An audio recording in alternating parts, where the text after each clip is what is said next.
Hi. Oh, my pleasure.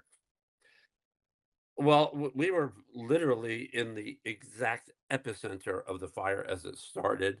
Um, oh, that's actually a view from my porch.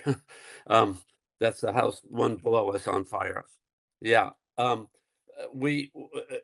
My neighbor called and he said a fellow named Robert Trinkteller was about 5 houses up. You have to understand the Palisades is a very almost like an old-fashioned neighborhood. Sidewalks, all the neighbors know each other. We all have each other's phone numbers, and people are very aware that we're in a fire zone.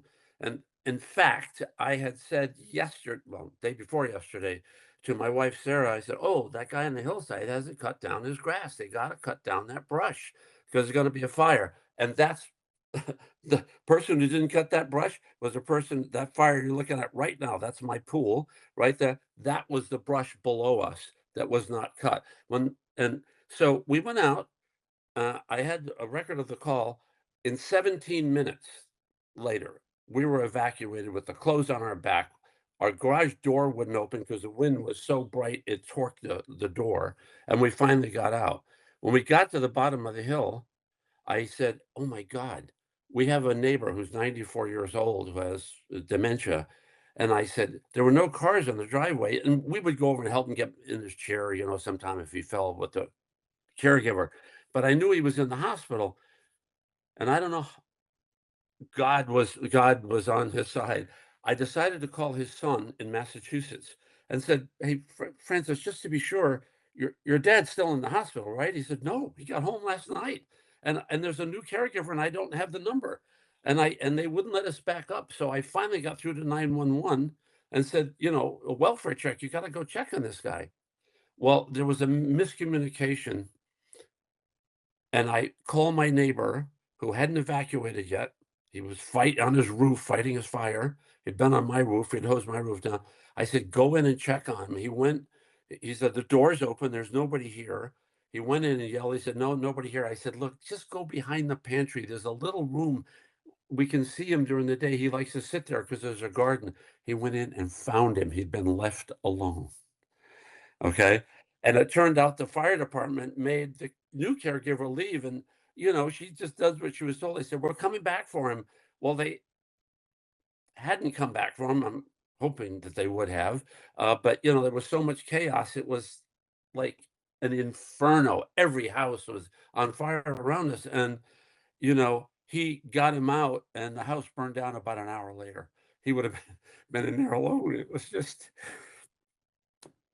and then Robert called us and told us that that house had gone and the house below that and then the house on the other side. And then at 11:49 last night, all the smoke alarms in our house alerted our phones that our house that we had just renovated for 3 years and had just finally moved into about 3 months ago. Uh, all the smoke alarms are going off, so that's hardly hardly a good sign. So I'm not sure, but it wouldn't make any difference because the whole street's burned down. So I mean, even if you go back to your home, look, we knew what was coming, and when we were out on our driveway, I looked and the smoke was so black. It was a house across the street was on fire. The house next door was on fire, and all the black smoke was down there, and the schools are down there. And I said to Sarah, "We can't go down there because they're trying to evacuate the schools, and we'll just be in the way." And here's the thing that's so important: people have got to evacuate when they tell you to evacuate. Because if you don't evacuate and you think you're going to be out there with your little garden hose, stopping a conflagration with flames 80 feet high in 90-mile-an-hour winds, you're not going to be helping. You're just going to be stopping the firefighters who do such an amazing job. And you've got to be out of the way, man. You've just got to get out of the way and let them do their jobs. And yes, maybe your home's going to burn down, but let me tell you what's more important than your home is your 94-year-old neighbor and your fellow across the street who's trying to help you, and all the friends and family who've been calling all day. And yes, we're safe.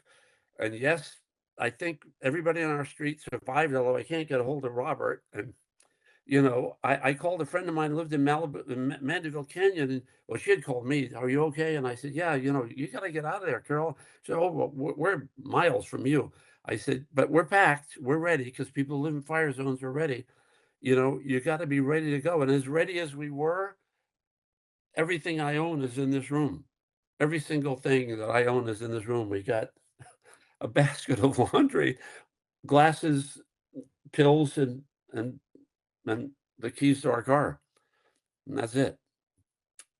So,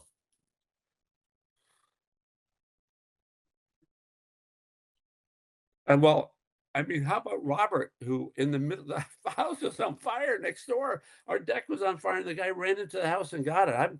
I was just blessed that God said, "Hey, call his son and just be sure." And his son didn't know about it because then the fire, he's, "Oh my God," and he's trying to get out here, and there's no flights. And then we couldn't find him because he has dementia. So they put him in a hospital somewhere. And then he called me at 2 o'clock this morning, said, "I found him," because I said, "Go to St. John's. He'll probably be there." And we were able to track when Robert had texted me so that we knew. But by the way, I'm sure the paramedics are coming back for him. It wasn't like they said, "Oh, we're going to just leave this guy here." So I want to make that clear. It was just a matter of timing.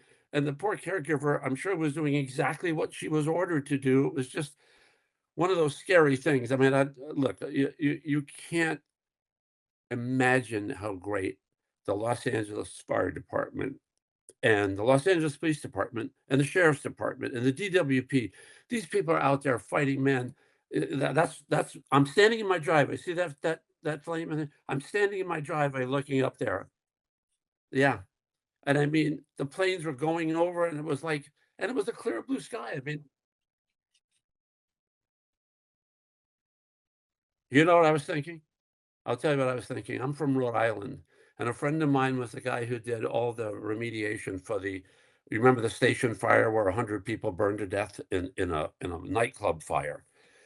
And this is true. There were people in the doorway who had tried to get out, and there were people who were literally 2 feet in the pile of bodies who got out and survived by being debris, and the other people next to them died. And all I remember thinking is, man, when I was a kid, our house burned down when I was 6 years old. It goes up in seconds, not hours, not yay. And let's get that picture that Uncle Tina, Aunt Tina sent us of the kid. Get out of the house, get in the car, get out of the way, and let them do their job. Your house will go up like a matchbook. And luckily, we were. Yeah, I was just going to say, know your neighbors, have a plan. I mean, thank God our neighbors have Visa, Robert, Stephanie across the street, Francis next door. All our neighbors are all checking with each other. Are you out? Are you safe? Are your pets out? Everybody was taking care of everybody. We were on the roof of our house before the fire. We thought it wasn't going to be this bigger fire. You always worried about embers. There was a fellow up the street who's working on the house. And I said, "Hey, man, would you come on our roof and help us? I'll pay you." He goes, "You don't have to pay me, man." He was one of the workers, and he did it, and I insisted, take something. And no, no, it's just wanted to help, man. It's just people, people helping people. But I mean, our beautiful little house, it's like we've been in a hotel all through COVID. This lovely hotel, people are so great, take care of us yesterday. And we were fixing our house, and we finally had it done, and we were swimming every day, and my blood pressure was going down. And if you ever saw the views from that house before this fire, they were just, it was. I posted it today on X.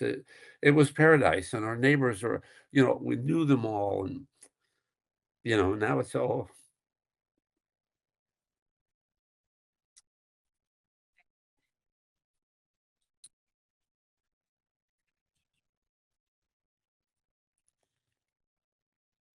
I could think.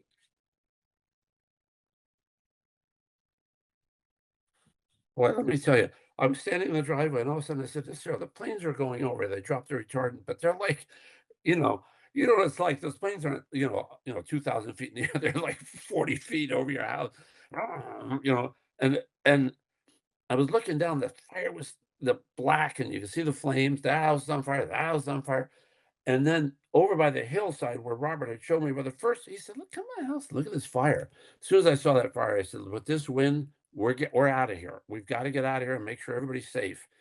And I was looking and I said, "That smoke is white. This smoke is black. It's moving this way.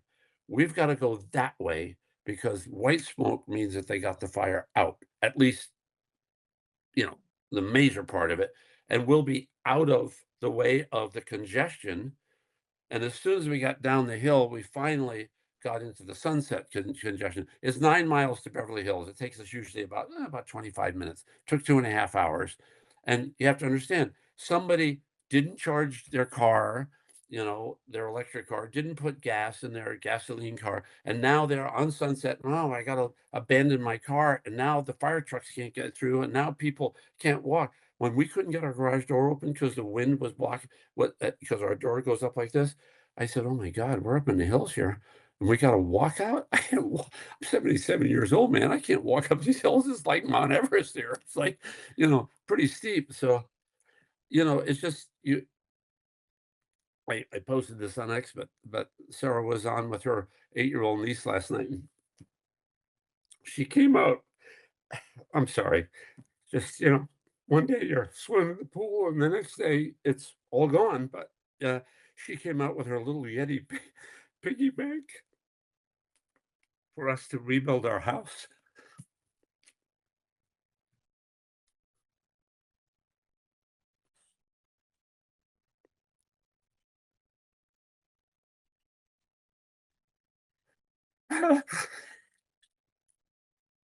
I'm sorry, I'm usually I thought I thought I would be stronger than this. I thought I'd be stronger than this, but,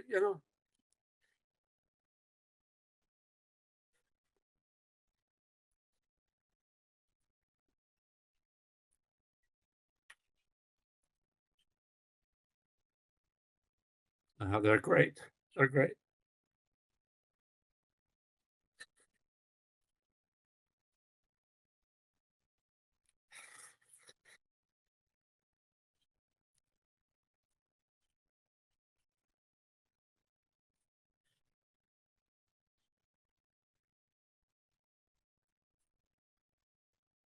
Oh, he's okay. He's okay. They found him. He's in the hospital. He's great. I just worry if anybody knows where Robert Trinkteller is, call me, let me know. All right. Thank you so much.